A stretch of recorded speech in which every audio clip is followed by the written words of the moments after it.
All right, and just like a quick lube, 1, 2, 3, 4 oil changes. We're gonna finish up our, turn that off, Caleb. Our last oil change for the morning, and then we have to actually get on to what pays the bills around here. And that's called work. So someone commented about the Eric O video and said that he has a different clientele. He has a different clientele and different environment, very similar to Philadelphia. They have a state inspection program where your vehicle actually gets checked out. And if you have a skilled mechanic, you can bet he's going to find things wrong with your car every year that you bring it in for inspection. Right? So here in New Jersey, you can drive death traps, piles of shit, junkyard rollers. As long as the check engine light's As long as the check engine light's on. They don't care if you don't have brakes. You could use a parachute if you want to stop. What else? But they'll break your balls for tinted windows and loud exhaust. Make any sense here in New Jersey? On the road, yes. Inspection, they don't care about. No, I was saying the police. Oh yeah. If you're driving down the road and you're dumping oil, transmission fluid, smoke, you're dragging your suspension, they won't bother you. But if you have tinted windows and a loud exhaust, New Jersey's all over you. I've had cops mention my tint the last two times. Yeah, of course, yeah. Last 2 times I got pulled over.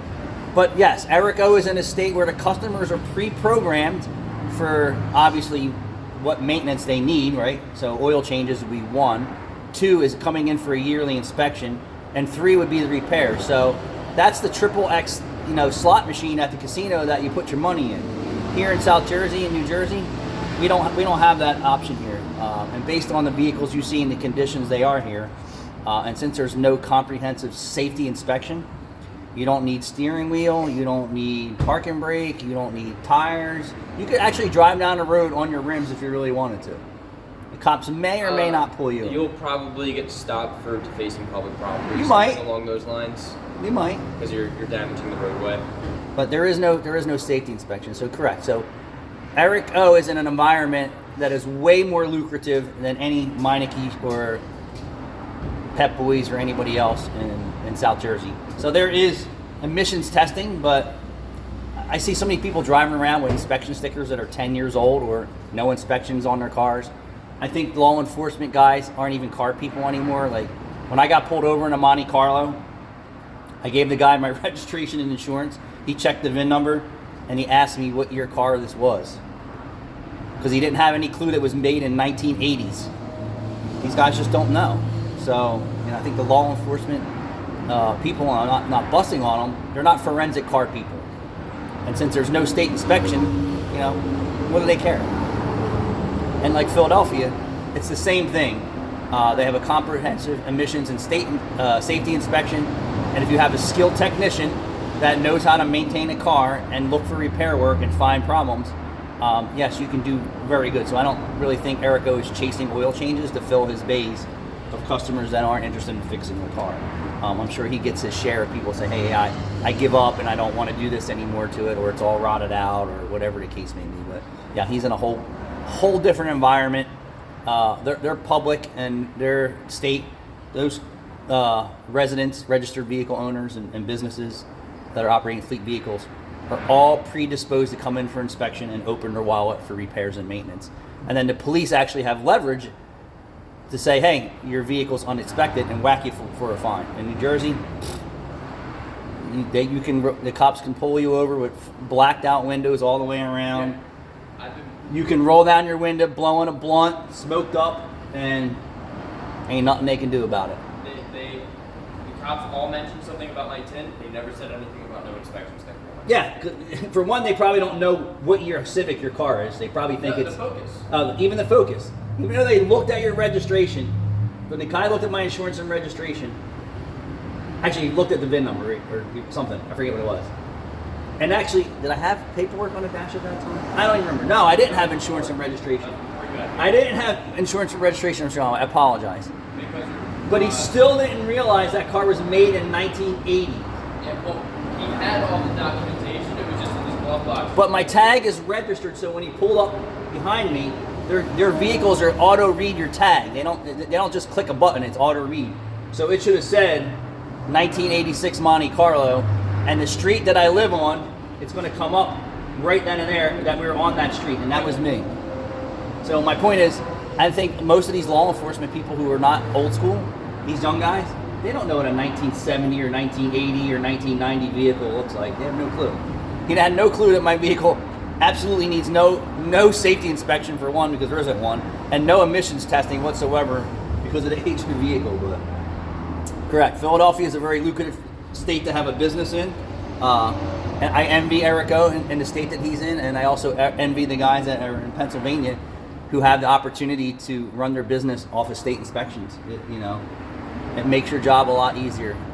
And I would bet you if we switched owners, like if I went to Philadelphia, and he may not be the guy that I am, or he may be a better guy than I am, I would be interested to see if I could make his sales go up. Well, and if he were to come here, if you'd be able If he comes here, my sales would go down.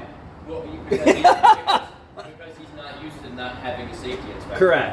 Correct. Yeah. So I'll give you an example. When I worked Midas Frankfurt Ave, I took that store from, I think it was doing 500,000 to like 750, which Midas really, they wanted to be in the oil change business after they didn't want to be in the exhaust business anymore, brake business. And then I went there and I started running that place. And we were next door to a Jiffy Lube. Like, I could spit on Jiffy Lube. So we didn't do oil changes. So I went from 5 to 750. And then after a few years of me operating that Midas shop with an owner that gave me a bad deal, I went right up the street to a major competition, which was Meineke Frankfurt Ave. And then I drove their sales figures up too. It was the number one in the country back then.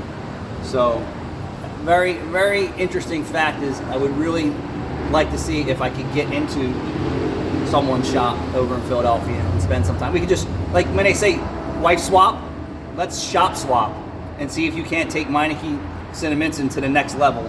I doubt it. And see if I can make any changes or improvements in your shop. But typically guys that are in the Pennsylvania shops are usually very good mechanics, very well-rounded mechanics, because you have to have an L1 or you have to have emissions waiver and a safety inspection license. Although I'm sure there's guys that are just not those guys, but chances are if you invested the time, you went through the training, if you can pass the L1, pretty much know what you're doing. And if you continue your education and your skills, that you could be one of the best mechanics around. But yeah, when I went to Meineke Frankfurt, we killed it over there. They were open from like 8 in the morning to like 10 at night. And then I got in there, we did more sales, and I'm not downing anyone there. We did more sales volume in normal business hours and, set records for sales. That's how it was. And that went on for a few years.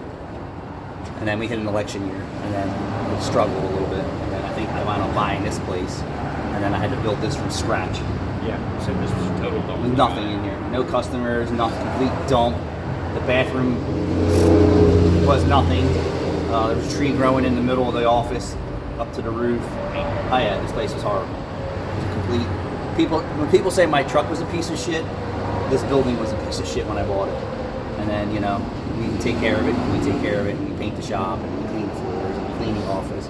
We continue to make improvements. But yeah, Eric O is in the right environment. And New York shops, right environment, and Pennsylvania, the right environment. There's some parts of Pennsylvania that I don't think require a safety inspection, but I'm not really sure. But yeah, he's in a completely different environment, and he can name his price, because you know why? He's number one dog in his town. Like other shops, like we get phone calls for diagnostics and, hey, can you help me with this, or hey, can you do this? And he's that guy. Similar to what I am, but I don't do a lot of stuff that Eric O does.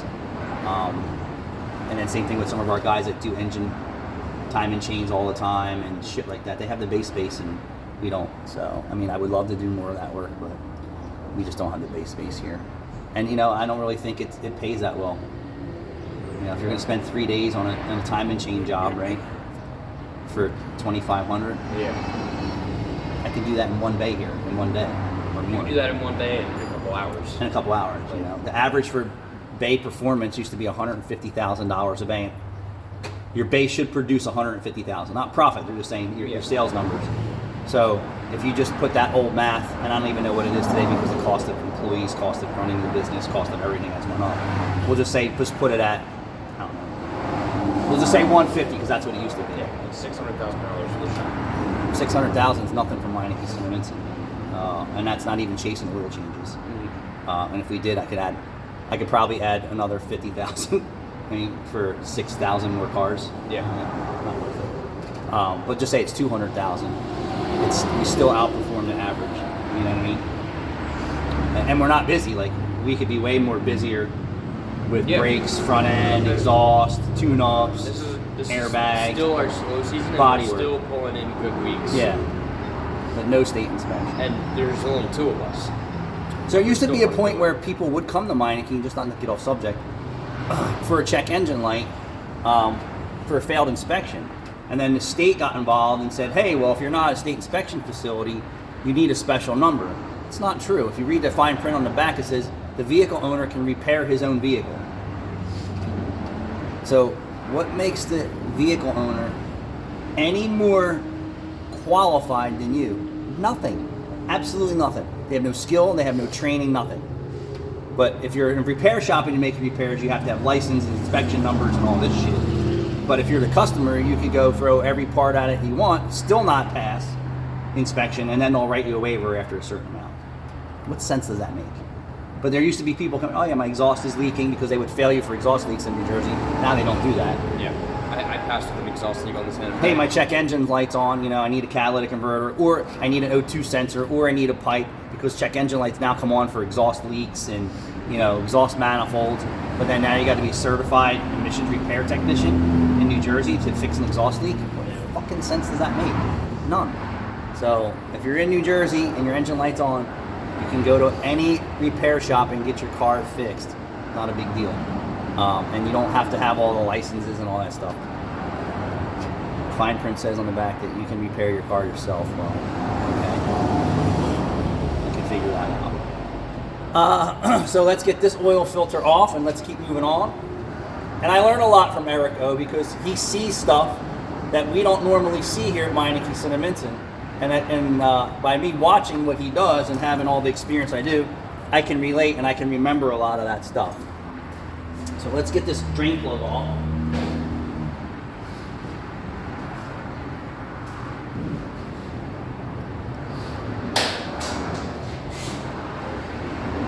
What do you want, Rachel? Every job. Every customer. I'm confirming this with you. Confirm it with Caleb. Because if I don't, at the end you go, why didn't you write this? Why didn't you do this? What about this? Well, you didn't say that. So I hear you bitch regardless. All you do is bitch. Look at that. Bling, bling, bling, bling, bling, bling, bling, bling, bling, bling, bling, bling, bling.